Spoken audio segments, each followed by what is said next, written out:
ஒரு நல்ல professional friend அப்படின்னு நீங்க நினைச்ச யாராவது ஒருத்தங்க இருக்காங்களா? ஆனந்தி, நீ காதலிச்சவன் நல்லவனே கிடையாது. நான் சொல்றத கேளு. நீ கௌசிக்கு கல்யாணம் பண்ணிக்கோ. மாமா,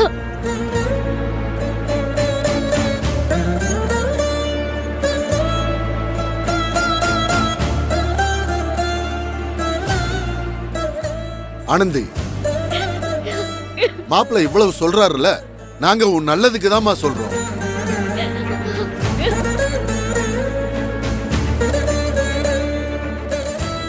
சரின்னு சொல்ல ஆனந்தி.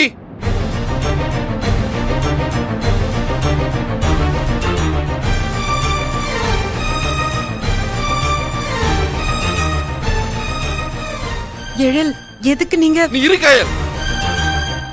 சரின்னு சொல்ல ஆனந்தி. எல்லா பிரச்சனையும் ஒரே செகண்ட்ல முடிஞ்சிடும். மாமா. எழில் ப்ளீஸ், தயவு செஞ்சு நான் சொல்றது கொஞ்சம் பொறுமையா கேளுங்க.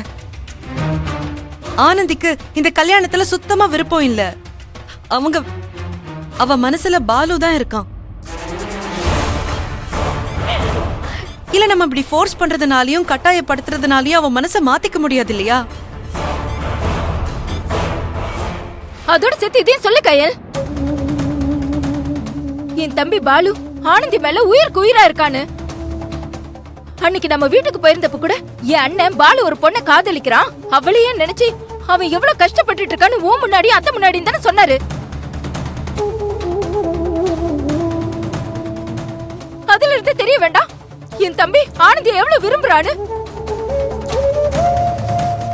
எங்க அவ கிடைக்க மாட்டாளோன்னு மனசுக்குள்ள அவ்வளவு வலிய சுமத்துக்கிட்டு சாப்பிடாம தூங்காம நிம்மதி சந்தோஷம் எல்லாத்தையும் தொலைச்சிட்டு தன்னை தானே வருத்திக்கிட்டு இருக்கான்.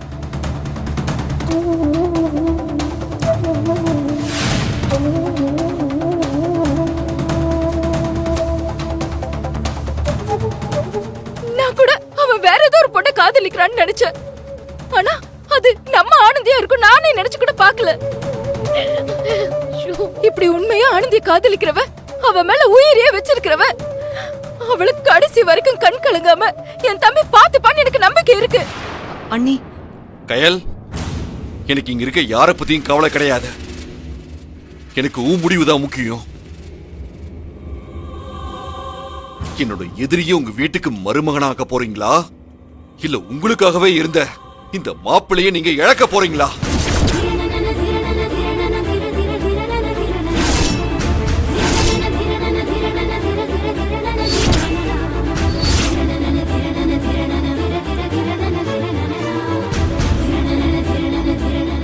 மாப்பிள்ள, எழில், ஏன் இப்படி எல்லாம் பேசிட்டு இருக்கீங்க? கயல், அவனை நீங்க ஆனந்திக்கு மாப்பிள்ளைய கன்சிடர் பண்றதை என்னால ஏத்துக்க முடியல. ஆனந்திக்கு அவன் சரியானவன் கிடையாது. மாமா,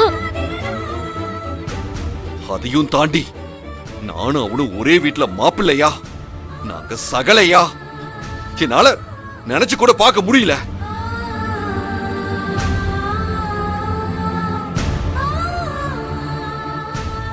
மாப்பிள்ள, நீங்க சொல்ற எல்லாத்தையும் தாண்டி மீனாட்சிக்கு வேற பதில் சொல்லணும். அவங்கள பத்தி கொஞ்சம் யோசிச்சு பாருங்க.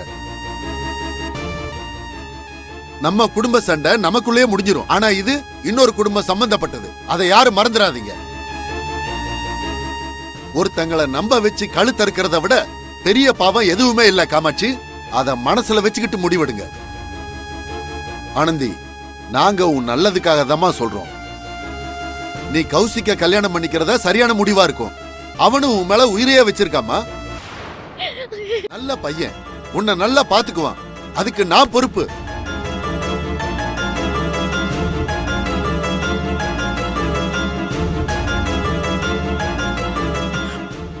ஆனந்தி, சொல்லு ஆனந்தி. ஆனந்தி, மாமா சொல்றது கேளு. யாரையும் நம்பி ஏமாந்துடாத. வாழ்க்கைங்கிறது இந்த ஒரு நாளே முடியறது கிடையாது ஆனந்தி. காலம் முழுக்க வாழணும். அந்த முடிவு தப்பா போச்சுன்னா வாழ்க்கையே கேள்விக்குறி ஆயிடும். நீ படிச்ச பொண்ணு தானே, புத்திசாலி தானே, தப்பு பண்ண மாட்டல்ல? நல்லா யோசிச்சு பாரு. நாங்க சொல்றதா சரின்னு உனக்கே புரியும். ப்ளீஸ் கொஞ்சம் பொறுமையா இருங்க. உங்க கோவம் ஆதங்கம் எல்லாமே எனக்கு புரியுது. ஆனா பேசுறதுக்கான நேரமோ சூழ்நிலையோ இது இல்ல. தயவு செஞ்சு அதை புரிஞ்சுக்கோங்க. ஆனந்தியோட மனநிலையை பத்தி கொஞ்சம் யோசிச்சு பாருங்க. அவ மனசுல ஒருத்தனை நினைச்சுக்கிட்டு இன்னொருத்தனை கல்யாணம் பண்ணிக்கிட்டு எப்படி அவளால நிம்மதியா சந்தோஷமா வாழ முடியும்னு நினைக்கிறீங்க? காதலிச்சு கல்யாணம் பண்ணிக்கிட்ட நாமளே இதை புரிஞ்சுக்கலன்னா எப்படி எழில்? ஆனந்திக்காக யோசிங்க எழில்.